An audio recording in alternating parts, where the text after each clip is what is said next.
دا ښځه یو قاچاقبره ده او د دې په جسم 102 آیفون موبایلونه بند دي. دا اوس د یو ایرپورټ د چیک پوسټ په طرف روانه ده. تاسې به نن ورځ د نړۍ اته هوښیارو قاچاقبرانو په اړه وپوهیږئ چې د خپل ټول مهارت سره بیا هم ګمرکي افسرانو برمته کړي وي. نو راځئ چې پیل کړو. اتمه شمیره. د امریکا او د مکسیکو په بارډر د ګمرک افسرانو هغه وخت په یو پیک اپ موټر شکمن شول کله چې هغوی د پیک اپ په ډاله کې تازه د ویلډینګ کار ولیده. د کاپي تلاشي اخیستو سره هیڅ داسې څه په لاس ورنغله چې قاچاق شي.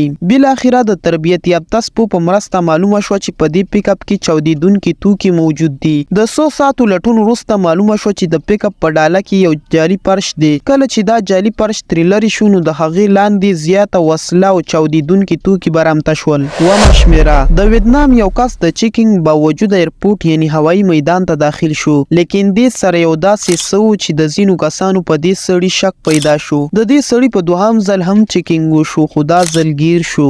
د په ډیر مهارت سره په خپل پینډ کې 18 د غوره نسل والا ښکلي مرغۍ برمته کړې وي. دې کس یو خاص ډبي جوړ کړی و چې مرغۍ پکې ژوندۍ او په سمه توګه قاچاق شي. د دې مرغیو قیمت په تایوان کې $60 خو لیکن په USA کې د دې قیمت تر $100 پورته و. شپږمه شمیره. آیفون موبایل چې حتی د دې په رانیولو کې ځینو مینوالو یې ورته خپلې ګردې خرڅې کړي تر څو یو آیفون موبایل ولري. آیفون موبایلونه د پرمختللو هیوادونو په پرتله په پرمختیایي هیوادونو کې په ارزانه بیه تمامیږي او یا دا چې په ځینو هیوادونو کې د آیفون ځینې ماډلونه نه میلاویږي. له همدې امله قاچاقبران هڅه کوي چې له ګمرکي مالیاتو ځان وژغوري او زیاته ګټه لاسته راوړي. آیفون یو له زیات قاچاق کیدونکو شیانو څخه دی خو تر ټولو زیات قاچاق په انډیا یعنی هند او په چین کې ترسره کیږي. یو ګمرکي افسر په هوایي میدان کې یو چینایي ښځه برمته کړه چې د ښځې بازوګانو له پورتني جسم سره فرق نه کاوه. داسې معلومېده چې بازو د بل چا دی او پورتنی جسم د بل چا. کله چې سم چیکینګ وکړ نو د هغې ښځې سره 102 آیفون موبایلونه برمته شول چې په جسم یې سریښ کړي وو او غټې جامې یې اغوستې وې. دا په داسې حال کې چې موسم هم ګرم و.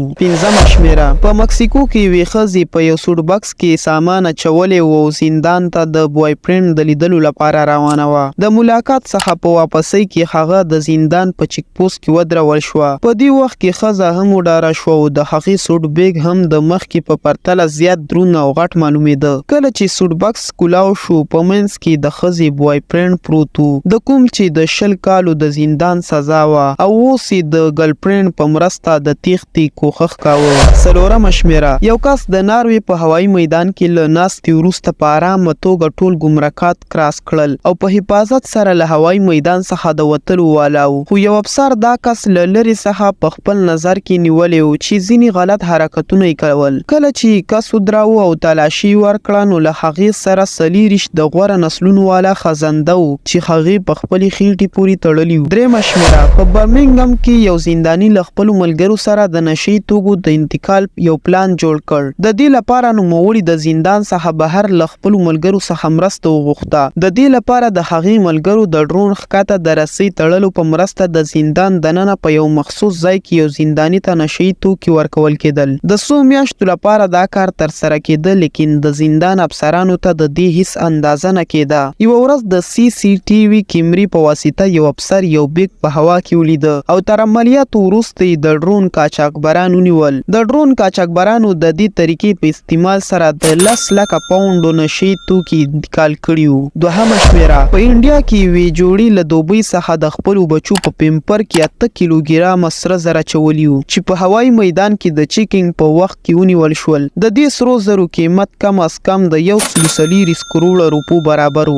او اوس لومړۍ شمیره. په روسیه کې سیګرټ ارزانه دي او په UK او جرمني کې د دې قیمت زیات دی. همدا وجه ده د روسیې قاچاقبرانو سره د یوکرین په بارډر ګمرکي افسرانو دا په نظر کې نیولي و چې له 100 ورځو راهیسې د غټو ونو تنې انتقالیږي. هغوی څو ځله دا چیک کړي هم وي لیکن په ظاهر کې دا د ونو تنې معلومېدې خو په بله ورځ چې دا تنې انتقالېدې په دې کې د قاچاقبرانو څخه یو غلطي شوې وه او هغه دا چې د یوې تنې په بیخ کې یو سري ولیدل شو چې د ګمرکي افسر په زړه کې شک پیدا کړ. له هغې وروسته یې د ونې د تنې د پرې کولو غوښتنه وکړه. کله چې د ونې تنه پرې شوه نو معلومه شوه چې د ټولو تنو په منځ کې د 25 څخه زیات د سیګرټ پاکټونه وو چې په ډیره چالاکۍ سره د ونو د تنو ترمنځ قاچاق کېدل. ویډیو تر دې ځایه وه. د مینې او ملاتړ یو نړۍ مننه.